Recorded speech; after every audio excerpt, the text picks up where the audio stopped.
नहीं थी। मैंने बताया आपको कोई समाचार माध्यम नहीं थे, दूरदर्शन पर समाचार देख सकते थे और अखबार में जो समाचार निकलते थे वो पढ़ना होता था।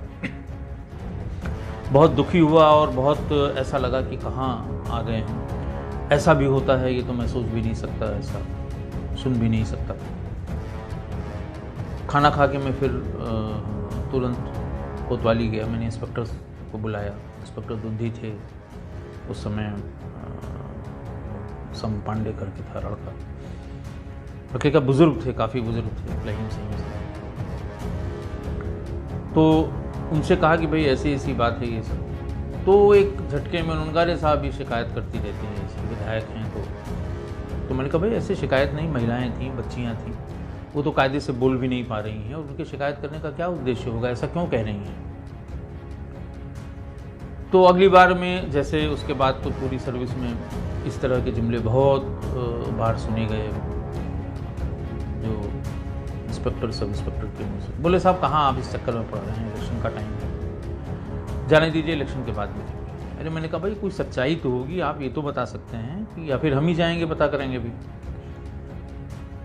तो उन्होंने कहा नहीं साहब, अब वो है यहाँ पर आदिवासी लोग हैं, वो है, मुकदमे भी एक दो लिखे गए हैं लेकिन कोई फ़र्क नहीं पड़ता है, वो शराब पी के इस तरह का उद्यम करता है और हम समझा देंगे उसे। इस तरह की बात उन्होंने कह के बात को टाल दी। लेकिन मेरे दिमाग में ये बात नाचती रही। मैं वहाँ से चला आया। मेरा ड्राइवर था, एक बिल्कुल नया लड़का था, सिपाही था, लेकिन उसने ड्राइवरी का कोर्स किया, अब्दुल्ला नाम, अब भी कहीं होगा ज़रूर नौकरी में। और एक जोंगा गाड़ी थी, नीले रंग की जोंगा जीप जो होती है, पहले पुलिस में थी, वो जोंगा गाड़ी थी, वही मिली थी। ऐसा पहाड़ी इलाका है, जोंगा गाड़ी आपके लिए ठीक रहेगी। शाम को अब्दुल्ला से कहा, मैंने कहा भाई यहाँ क्रिश्चियन कॉलोनी में ले चलो, जरा हम भी बात करें, देखें। शाम को कोई 7 बजे हमको लेके वो क्रिश्चियन कॉलोनी में गया, लेकिन एक भी घर का दरवाज़ा नहीं खुला था। कोई 50-60 लोगों की कॉलोनी थी, 50-60 छोटे छोटे घर बने हुए थे इसमें। एक गुप्ता जी वहाँ पर टाउन एरिया के चेयरमैन हुआ करते थे। तो दिन में उस पोस्टिंग के बाद से उनसे कभी बात नहीं हुई, मुझे जानकारी भी नहीं हो कि कहाँ हैं।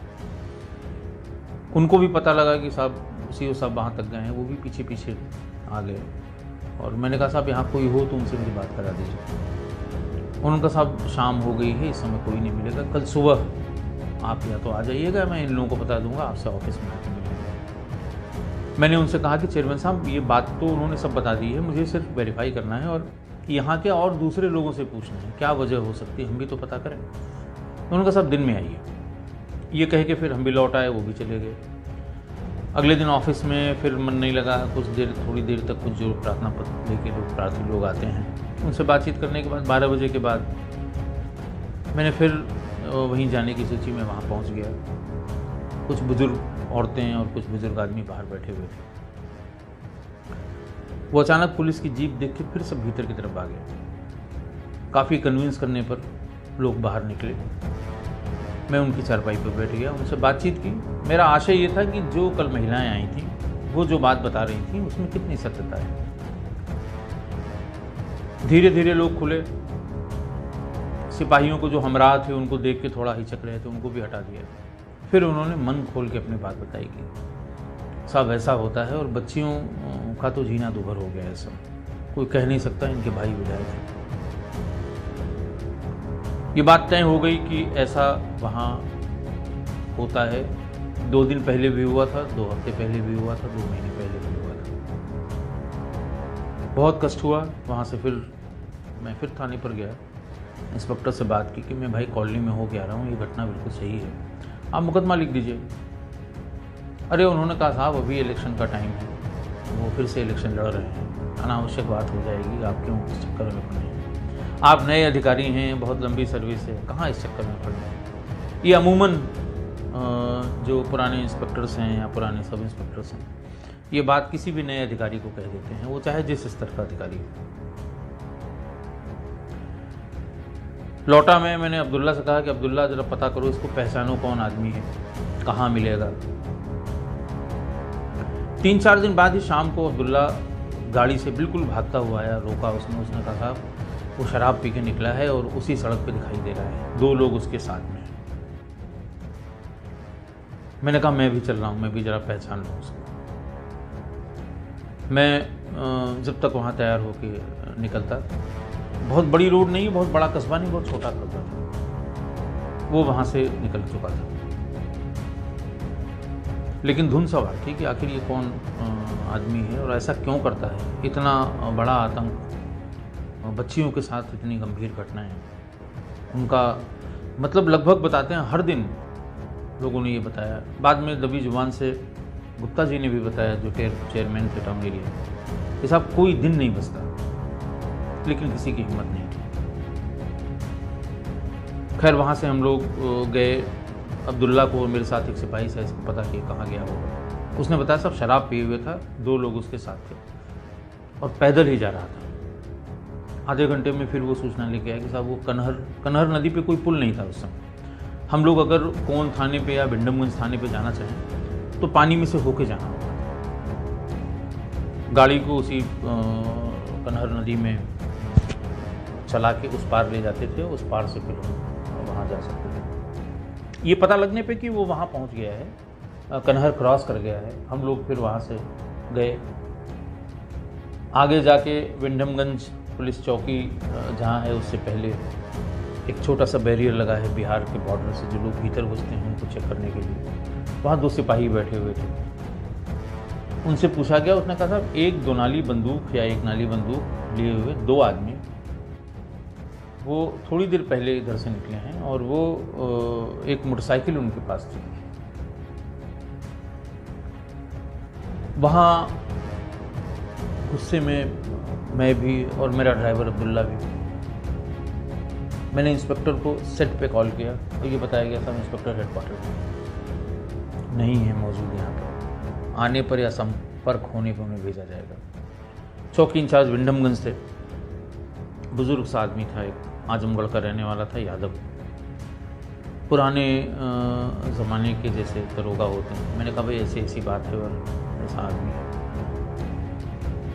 तो उन्होंने कहा साहब हम भी ढूंढ रहे हैं, हमारे यहाँ एक रोड होल्डअप हुआ था, शराब के नशे में यही 3-4 लोग आए थे और कोन से और बिहार की तरफ विंडमगंज क्रॉस करके गढ़वा, वहाँ जिला पड़ता है गढ़वा, बहुत दूर नहीं था, 3-4 किलोमीटर का अंतर तक सब वहाँ जा रहे थे लोग। और शाम के समय 8 बजे ही इन लोगों ने एक बंदूक से उसको लूट लिया था। कहाँ है? मैंने कहा अभी ये इधर से गया है, अब्दुल्ला ने देखा है, इनको पहचानवाया है, 3 लोग हैं, एक उनके पास बंदूक है। बोले साहब फिर इधर ही कहीं आए होंगे, वो कोई भी रास्ते में मिलेगा वो लूट लेगा, दिक्कत ये है कि उसका कुछ हो नहीं सकता। हमने कहा क्यों नहीं हो सकता है? और फिर उस रात में वो चौकी इंचार्ज, उसका एक सिपाही, मेरा एक सिपाही, मेरा ड्राइवर, मैं, हम लोग वहीं विचरण करते रहे, गांव वालों से पूछते रहे। थोड़ी देर बाद लोकेशन मिली करीब 12 बजे के आसपास कि साहब वो उसी रोड पर जो गढ़वा की तरफ रोड जाती है, विंडमगंज चौकी से करीब 2 किलोमीटर 1.5 किलोमीटर पहले, वहाँ पास के एक गांव की तरफ जाने वाली रोड पे वो देखा गया। मेरे पास अपनी गाड़ी थी, मेरा चौकी इंचार्ज विंडमगंज उस पर बैठ गए। हम लोग उस तरफ की तरफ गए कि उस तरफ, उस रोड की तरफ, उस गांव की तरफ गए। छोटे छोटे गांव हुआ करते थे, पहाड़ियों पे बसे हुए, दूर दूर मकान हुआ करते थे। और जैसे ही उस गांव की तरफ हम लोग मुड़े तो 3 आदमी गांव की तरफ जाते हुए दिखाई पड़े। अब्दुल्ला जोर से चिल्लाया कि साहब यही है, बीच में जो है। बंदूक उसके हाथ में नहीं थी, बंदूक किसी दूसरे के हाथ में। हेडलाइट की रोशनी में वो थोड़ा किनारे की तरफ, छोटी सी जैसे पहाड़ियाँ होती हैं, उस बड़े पत्थर के पीछे हम लोगों ने ओट ले ली और गाड़ी थोड़ा आगे करके निकले। हमारे चौकी इंचार्ज विंडमगंज के साथ, आप आगे मत चलिए, इस तरह से ये बदमाश लोग हैं, इनका कोई भरोसा नहीं है और अगर ये कुछ कर देंगे तब भी इसके बाद इनका कुछ नहीं होगा। उसी ने उन्हें ललकारा, नाम लेके, देवकुशन सामने आ जाओ, उन्हें मार देंगे। उसने बताया भी कि साहब ये जो रोड होल्डअप हुआ था इसमें इसको हम वांटेड भी किए हैं, लेकिन इसके यहाँ दबिश नहीं दे सकते, इलेक्शन का टाइम है, विधायक जी कब आइए। फिर वहाँ ललकारने पे नहीं वो निकला और फिर उसके बाद फायर किया गया, दोनों तरफ से फायर हुआ, 2 लोग भाग गए, और देव किशन गौड़ को गोली लगी थी, वहीं इसका देहांत हुआ। अब ये सूचना सेवा वायरलेस के और कोई तरीका नहीं था कि हम एसपी को बताते। रात के 12:30 बज गए। उस समय मुझे बहुत आइडिया भी नहीं था कहाँ क्या क्या बताना होगा, किसको बताना होगा, कैसे इसका पंचायतनामा होगा, कैसे पोस्टमार्टम होगी, पुलिस मुठभेड़ का क्या मतलब होता है, मुझे कोई जानकारी नहीं थी। मेरी कुल सेवा